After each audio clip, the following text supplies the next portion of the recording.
તેથી ભગવાન પરમાત્મા પાસે પ્રાર્થના કરીને એમ કહે, હે ભારતની ધરતીની માથે માટી નાખીને એમ કહે કે હે ધરતીમાં, આજથી હું જ્યાં લગી આ જલિયાવાળા બાગનો કતલ આમ કરવા વાળો જનરલ ડાયરને જ્યાં લગી હું મારીશ ને ત્યાં લગી માથે પાકડી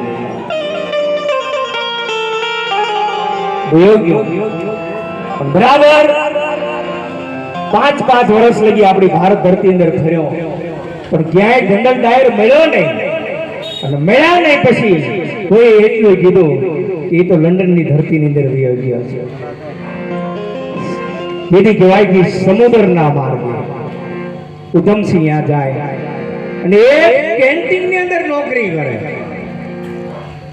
અને જેથી ઈ ઉધમસિંહની 25 વર્ષની ઉંમર થઈ ગઈ, 25 વર્ષની ઉંમર થઈ ગઈ. અને ત્યારે કોઈ એટલું કીધું કે તમારા ભારત ધરતીની અંદર જલિયાવાળા બાગનો કતલ આમ કરવા વાળો મુજરીમ જે છે ને એ સામે જેવો બંગલો રહીને એમાં રહે. તેથી 25 વર્ષની યુવાન, 25 વર્ષની ઉંમર થઈ ગયેલી ઉધમસિંહની. અને ઈ ઉધમસિંહ જેથી કહેવાય છે કે હામાં બંગલામાં રહે છે. પણ હવારમાં જેથી કહેવાય એ પોતાના બંગલામાંથી આમ હેઠે ઉતરે અને એક બાગની અંદર બગીચામાં એ આટા મારે. આને ખબર પડી, પોતે રિવોલ્વર લઈ અને દિવાલ ઠીકીને અંદર ગયો. અને ઉધમસિંહ જેથી કહેવાય છે કે 6 ગોળીઓ હતી ને એ જલિયાવાળા બાગના કતલ આમ કરવા વાળા એ જનરલ ડાયરને માર્યા પછી એને પાઘડી બાંધી. બાપ વિચાર તો કરો, કોકના માટે જે બલિદાન દઈ દે ને એ મહાપુરુષ કહેવાય. એ આઝાદી તમને મને દઈ, એ આઝાદી દઈ શકે.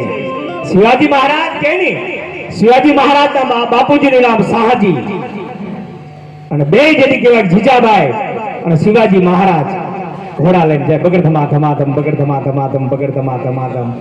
એક હાકડો રસ્તો આવ્યો, આમ ગાડા જેથી કહેવાય ગાડું જોયું, ગાડાની અંદર ભર ભરેલું. અને શાહજી એક બાજુ ઘોડું ઉભું રાખ્યું. અને તેથી આપણા ભારત દેશની જગદંબા જીજાબાઈ એમ કે, હે જગદંબા જીજાબાઈ એમ કે પુરુષ ઘોડા ઉભા રાખો, હમણાં દુશ્મન આંબી જાય છે.